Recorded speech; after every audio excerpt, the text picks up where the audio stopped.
Сүйінші хабар, таяу шығыстағы Израиль мен Иран арасындағы соғыс кенеттен тоқтайтын болды. Бұл туралы бүгін таңда белгілі болды. ақш пен Қатар бірлесіп делдалдық жасаған екен. Сол нәтиже беріпті. ақш президенті Дональд Трамп атыстың толық тоқтатылғанын жариялады. Егер бәрі жоспарланғандай болса, дәл солай болады. Мен екі ел, Израиль мен Иранды қазіргі 12 күндік соғыс деп атауға болатын соғысты тоқтатуға мүмкіндік берген төзімділік, батылдық және ақыл парасаттылықпен құттықтаймын деп жазды Америка президенті. Мен бұл бітім мәңгілік болады деп ойлаймын дегенді де қосып жазды. Атыс кезең-кезеңмен тоқтатылатыны айтылды. Екі жақ операцияларды 6 сағат ішінде аяқтайды, ал атысты толық тоқтату 24 сағат ішінде жүзеге асырылады делінді. Иранның режимі сақталатыны белгілі болды. Кеш жарық ағайын, бұл неге олай бағдарламасы?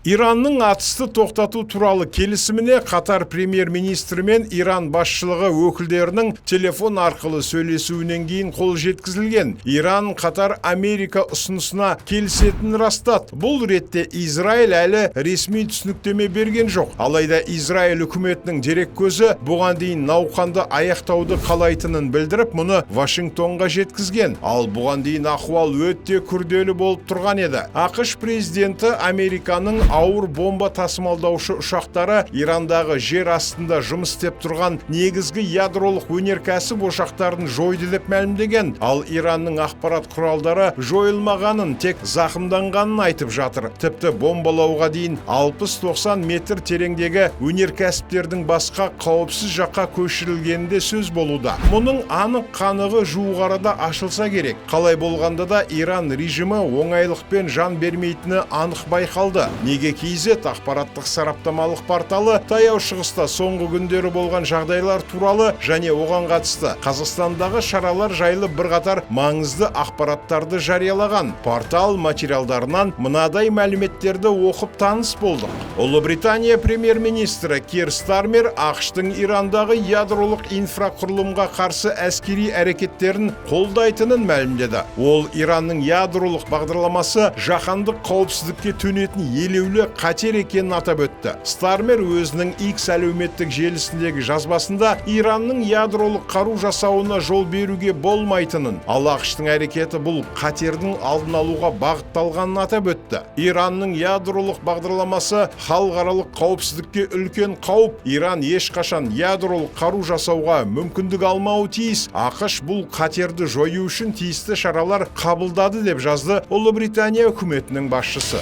ақштың Сирияның батысындағы әскери базасына шабуыл жасалғаны хабарланды. Кейбір бақ таратқан мәліметке сәйкес, батыс Сириядағы Хасеке провинциясының Касрак аймағында орналасқан ақш әскери базасы шабуылға ұшыраған. Бұл ақпаратты агенттік Әл-Мааломах дереккөзіне сүйене отырып таратты. Агенттік деректеріне сәйкес база минометтен атқыланған, алайда оқ атқан тараптың кім екені нақтыланбаған. Басылым тілшілеріне сұхбат бергендер бұл шабуылды осы өңірдегі алғашқы шабуыл деп атап, оны шетел әскеріне халықтың наразылығының артуымен байланыстырып отыр. Жергілікті тұрғындар бұл базаны оккупацияның символы деп есептейді. Израильдің Иранға шабуылы 13 маусымда басталды. Содан бергі 10 күнде Иранда 500-ге жуық адам қаза тауып, 3000-нан астам адам жарақат алған. Иран мемлекеттік телеарнасы бұл деректі елдің денсаулық сақтау министрлігінің мәліметіне сүйеніп хабарлап отыр. Ал енді Иранның құқық қорғаушылары ұйымының дерегінше қаза тапқандардың саны бұдан 2 есе көп болуы мүмкін.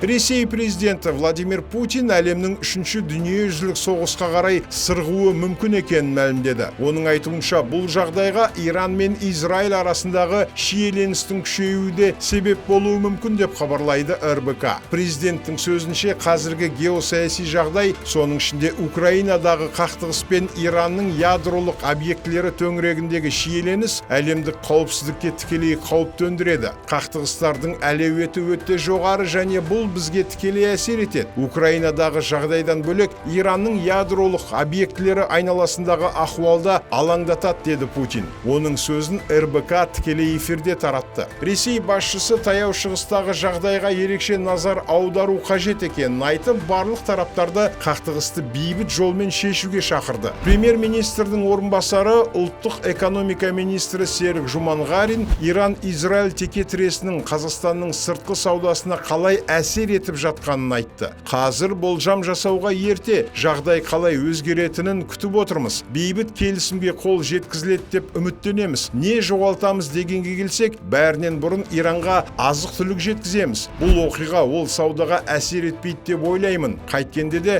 халқына азық керек, үлкен ел деген сияқты. Бізді алаңдатып отырған жалғыз мәселе логистика, деді Серік Жұманғарин Сенаттың жалпы отырысынан кейін. Әңгіме Иран темір жол арқылы өтетін транзиттік тасымал туралы болып отыр. Оңтүстікке апаратын жол Иран арқылы өтеді. Басқа темір жол жоқ, бірақ ол жолмен әзірге соншалық көп тасымалдап отырған жоқпыз. Өйткені Иран темір жолының жағдайы соншалық жақсы емес және станса ауыстыру мәселелері бар. Дегенмен үлкен жоспарларымыз болған, сондықтан ахуалды жіті бақылаймыз, деді вице-премьер. Қазақстан Республикасының сыртқы істер министрлігі таяу шығыстағы шиеленіске байланысты ресми мәлімдеме жасады. Министрлік хабарламасында еліміздің Каспий маңы мемлекеттерінің тобына кіретіні және Иранмен әртүрлі салада серіктестікті дамытып отырғаны атап өтілген. Қазақстан жағы барлық келіспеушіліктер, соның ішінде ядролық мәселелер тек Біріккен ұлттар ұйымының жарғысы негізінде келіссөздер арқылы шешілуі қажет деп санайды. Сонымен қатар тараптарды тез арада ортақ келісім әзірлеуге шақырады. Енді мұның бәрі артта қалсын деп тілейік. Иранның тыныштығы Қазақстан үшін де қажет, себебі Каспий теңізінде шекараласпыз әрі экономикалық байланысымыз тығыз. Арнайы сіздер үшін неге олай бағдарламасы. Құрметті көрермен, YouTube арнамызға жазылып, осы мәселе жайлы пікір қалдыра отырыңыздар.